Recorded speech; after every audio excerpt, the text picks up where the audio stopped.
Here we go. Welcome into the show. You're watching the San Francisco 49ers Report. My name is Chase Sr., and no matter where you are or how you're tuned in, thank you so much for making our post-game reaction video a part of your evening, a part of your day, because we have people tuned in from every pocket of America and worldwide. It wasn't pretty by any means, but the San Francisco 49ers are 3-0 for the first time since 2000.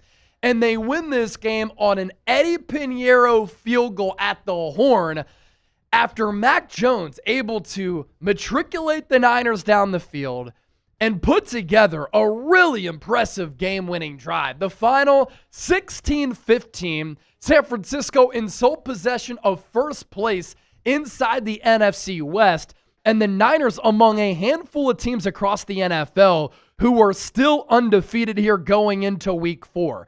And the fact that the Niners are 3-0 and they've won 2 games with Mac Jones and 1 game with Brock Purdy, you will take this start for the Niners this year, especially given what happened in 2024 and all things considered with what has happened with this ball club this year, with Brock Purdy being hurt, having to play with your backup quarterback for 2 games.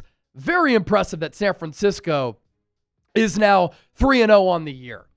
And a couple of takeaways from this game, and we're awaiting word on what the injury is to Nick Bosa. He injured his knee early in the game. He was kind of table-topped on a double team. He went down, was in a lot of pain, went toward the sideline, and seemed to be distraught, very emotional, very upset. Went into the tent. Then there was video of him looking into the stands, and he was obviously looking at somebody. We're not sure who, and he signaled thumbs down.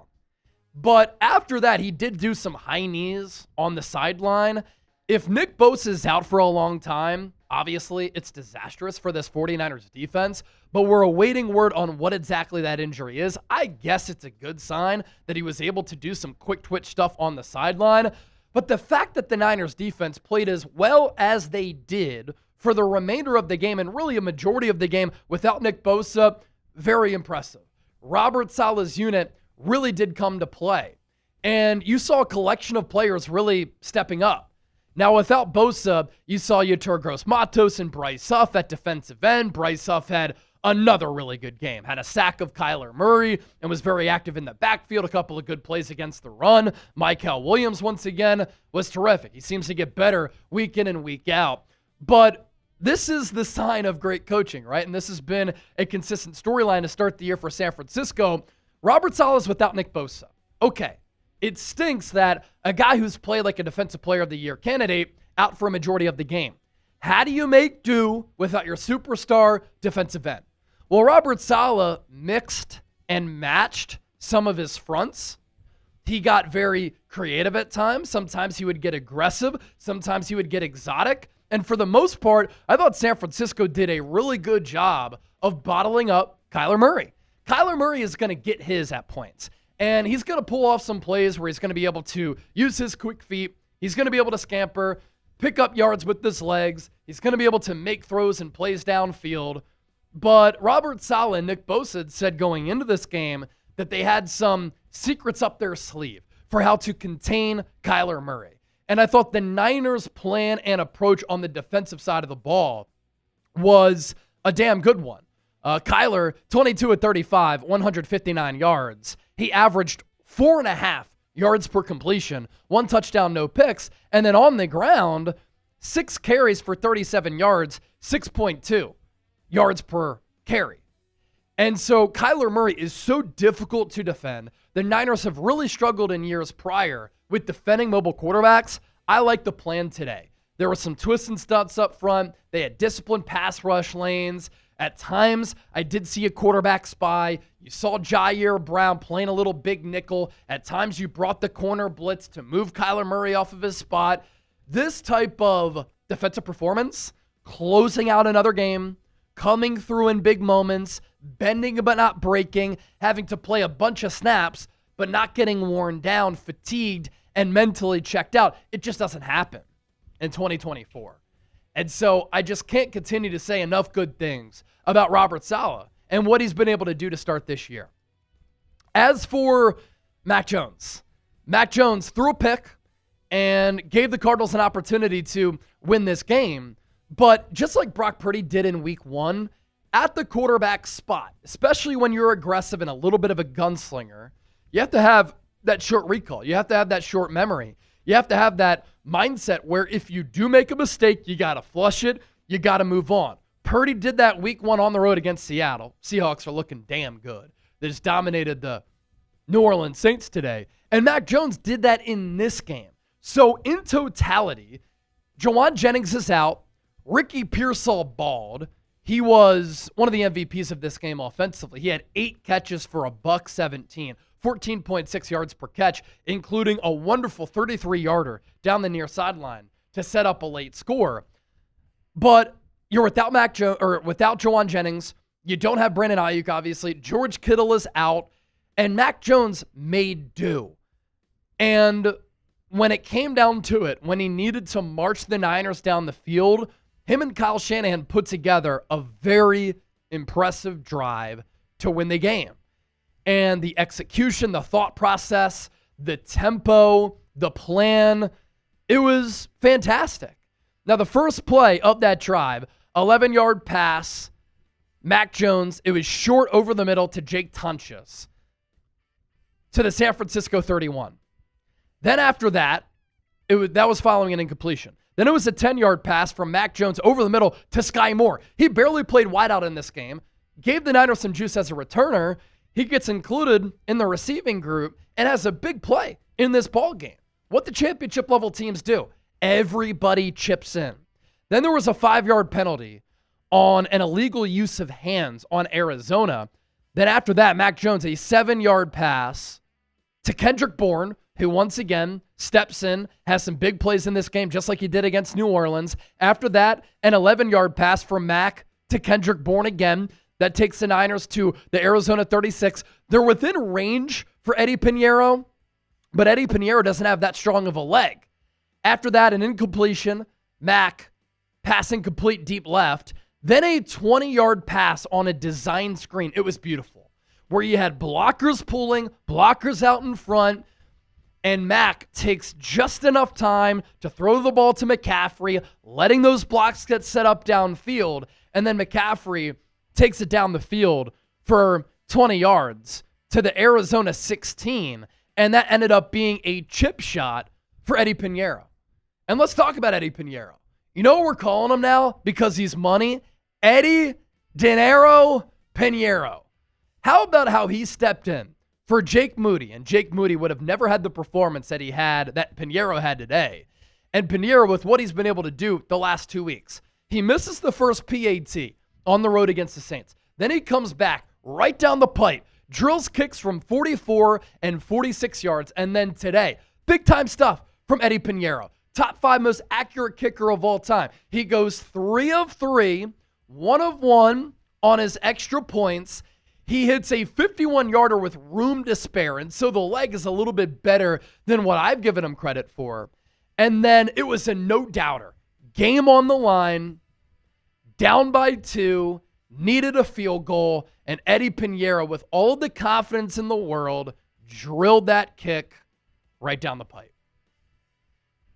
These types of wins for San Francisco just don't happen last year. Last year in 2024, when they were mentally, physically, spiritually checked out, they found ways to lose these games. The Niners have now won 3 one-possession games to start the year, and they have found a way to close all of them out. Brock Purdy, 6 of 6 on the final drive week 1. He hits Jake Tunches. Nick Bosa, strip sack, ball game, blouses. Week 2, Mac Jones played really well, nearly threw for 300 yards. Nick Bosa, Bryce Huff on the last 2 drives defensively. Big sacks, and obviously with Huff, the strip sack, ball game. And then in this game, the Cardinals got the ball right around midfield, and Kyle Shanahan, where game management and time management has never really been his forte, it's never been his strength, he manages the clock pretty well, manages his timeouts very well, so that the Niners then have 1 timeout for once they get the ball back. Defense forces the punt, and then Mac Jones able to put together that game-winning drive, which in total was a 10-play, 63-yard drive in 146 to lift San Francisco to a win. Now, I don't want to hear that Mac Jones should be playing instead of Brock Purdy because this team can be so much better with Brock Purdy, but that is what the job of a backup is, right?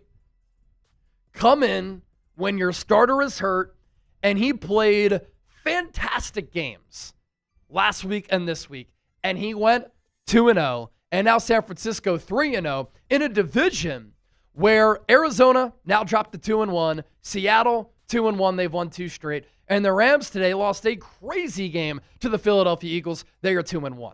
These types of games are character-building wins. They can catapult you toward having momentum for the rest of the year, but when you win on the margins like this in a division that I think is going to be very tight, these wins matter at the end of the year.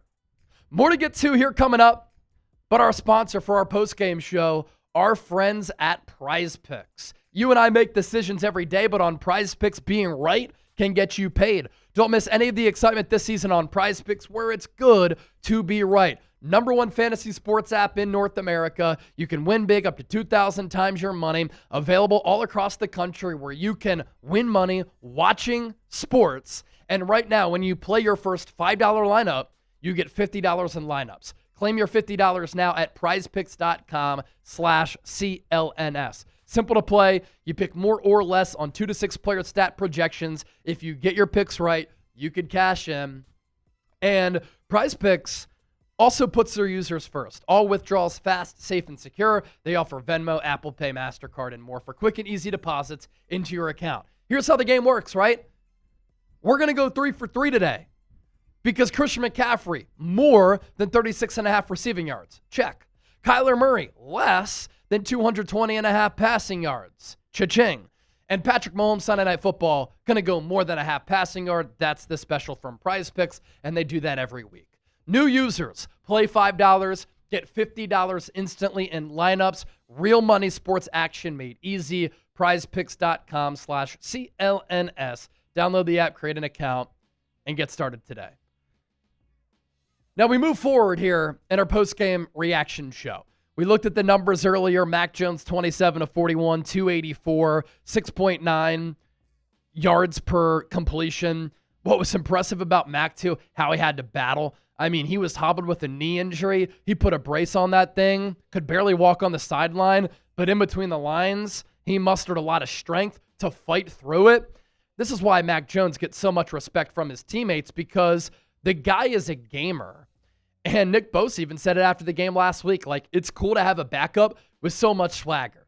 Swagger, confidence. You see why Kyle Shanahan liked him in the pre-draft, and you see why Kyle Shanahan brought him back. Really good scheme fit, able to play point guard, distribute the rock. Last week, 8 different players caught a pass. Today, Ricky Pearsall, Christian McCaffrey, Kendrick Bourne, Jake Tonches, Sky Moore, Marquez Valdes-Scantling, and Kyle Juszczyk all caught a pass. And for Juice, it was a big one. A touchdown late in the game.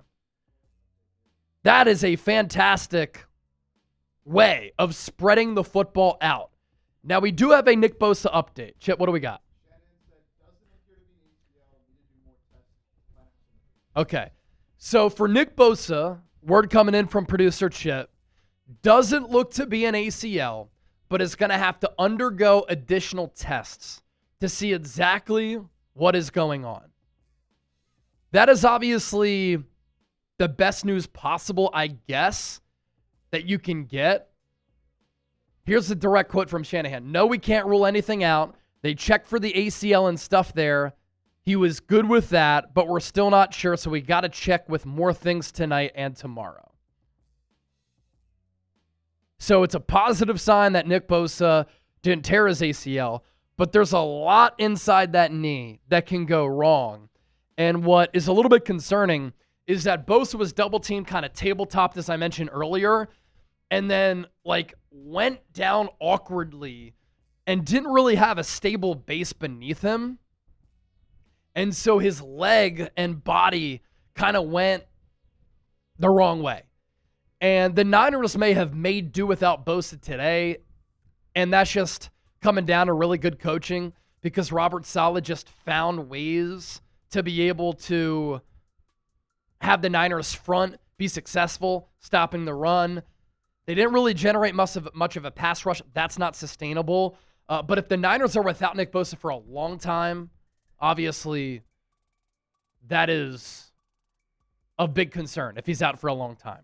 Also, the Niners opening up the season with 3 straight wins by 1 score for the first time in franchise history.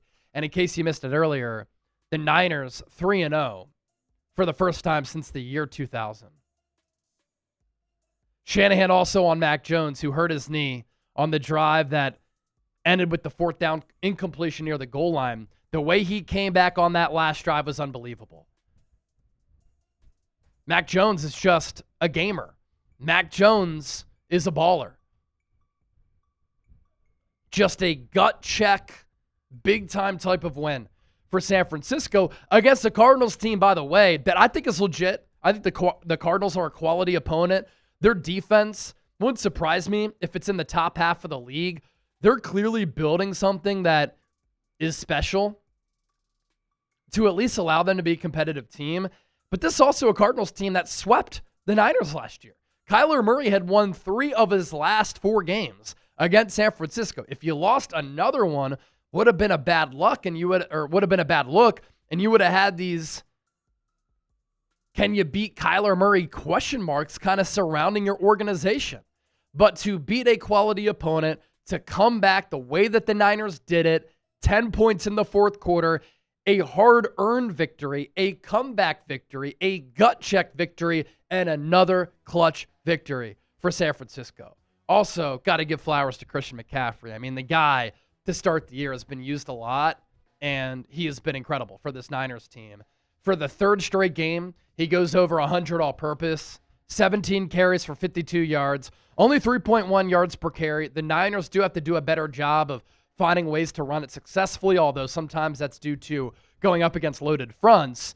But then through the air, 10 catches for 88 yards, 8.8 yards per catch. I said this a couple of years ago. He was targeted 15 times, a lot of them on checkdowns. But if Christian McCaffrey wants to extend his career for a running back, him being more of a wide receiver is a way to do that. Defensively for the Niners, Fred Warner playing like an all-pro once again. 11 tackles, 5 solo, 2 pass breakups. Did such a great job of rising up at the line of scrimmage to bat passes down.